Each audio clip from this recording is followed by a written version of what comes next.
यशातही करता यायला हवं. अपयश आलं म्हणून गुडघे टेकून रडून कुडत बसून माघार घेऊन आता संपलं सगळं असं म्हणून आयुष्य घडत नाही, ही वस्तुस्थिती आहे. इतिहास पुन्हा कसून घडला आहे.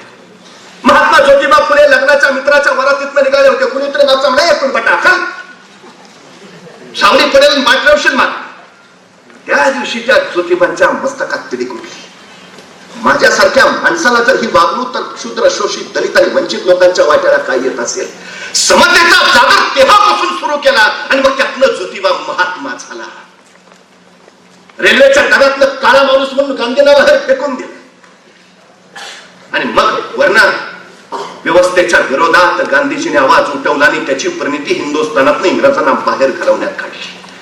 अपयश आहे म्हणून ते बसले असते तर इतिहास घडला नसता. हा सगळ्यात महत्वाचा भाग आहे. रामेश्वर नावाचं छोटस खेड. अब्दुल कलाम परिस्थिती इतकी बिकट पण शिकायची उर्मी होती. परिस्थितीतून बाहेर काढणारं जर काही साधन असेल तर ते फक्त शिक्षण आहे बस. आणि मला नेहमी सातत्यानं सांगावंसं वाटतं. आपण घर बांधतो आणि त्या घरावर नावाची पाटी लावतो. पाटीवर नाव लिहिल्यावर खाली काय लिहितो? 50 एकर बागायतदार नितीन बनवडे पाटील, 40 सोन्याचे तोळ्याचे मालक. नितीन बनवडे पाटील 4 गाड्यांचे मालक.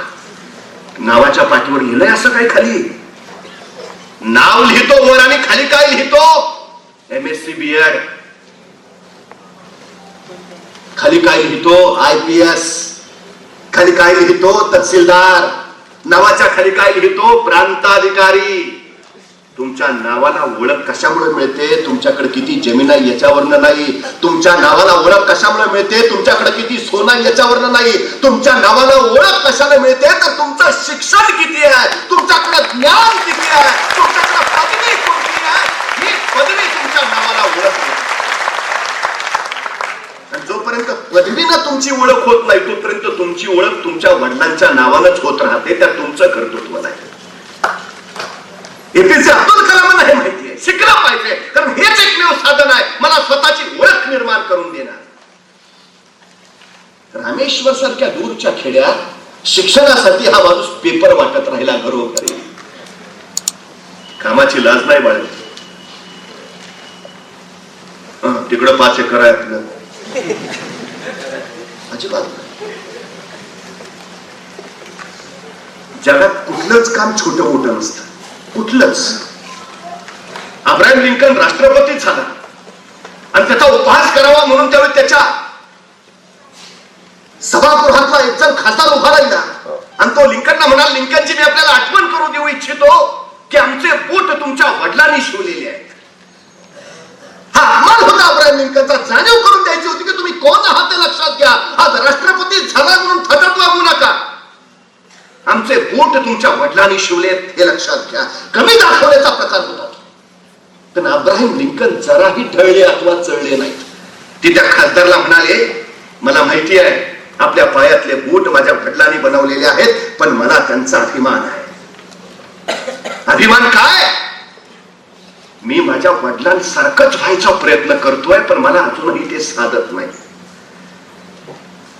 माझ्या वडिलांनी बनवलेले हे बूट हे जगातले सर्वोत्तम बूट आहेत. माझ्या वडिलांनी मला तेच सांगितलं, कुठलंही काम असो असं कर की तोड नसता उपयोगाची त्याला. सर्वोत्तम सर्वोत्तम. झाडू मारला तर झाडू असा मार की म्हटलं पाहिजे ह्याच्यासारखा झाडू दुसरा कोणीच नाही मारू शकत. माझ्या वडिलांचा बूट तसा होता की जगातला प्रत्येक जण म्हणत होता माझ्या वडिलांसारखा बूट दुसरा कोणीच तयार नाही करू शकत.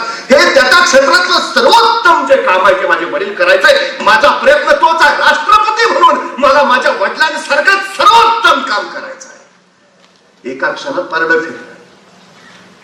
चांभाराचा मुलगा म्हणून हिनवणारा खासदार शांतपणे तोंडात मारल्यासारखा गप्प बसला. अब्राहम लिंकननी सांगून दिलं, काम कुठलंही छोटं मोठं नसतं. काम काम असतं. एपीजे अब्दुल कलामांनी पेपर वाटायचं काम केलं. शिक्षण झालं. आणि या माणसानं ध्येय काय बाळगलं? मला वैमानिक व्हायचं आहे. आभाळाच्या कुशीत शिरायचं आहे. भराऱ्या घ्यायच्या आहेत, मला वैमानिक व्हायचंय, बस. अफाट कष्ट केले, विलक्षण. पण दुर्दैव, वैमानिक पदाच्या परीक्षेत एपीजे अब्दुल कलाम नापास झाले. वैमानिक पदासाठी त्यांना अपात्र ठरवलं गेलं, अभ्यारलं गेलं, माघारी पाठवलं. तुम्ही लायक नाही वैमानिक व्हायला. सगळी धडपड, सगळे कष्ट या पदासाठी केले आणि एका फटक्यात अपयश. सगळ्या कष्टाचं क्षणात मातीत रूपांतर. हरवून गेला असता, एखादा पराभूत झाला असता, खचून गेला असता, आत्महत्येचा मार्गही पत्करला असता एखाद्याने.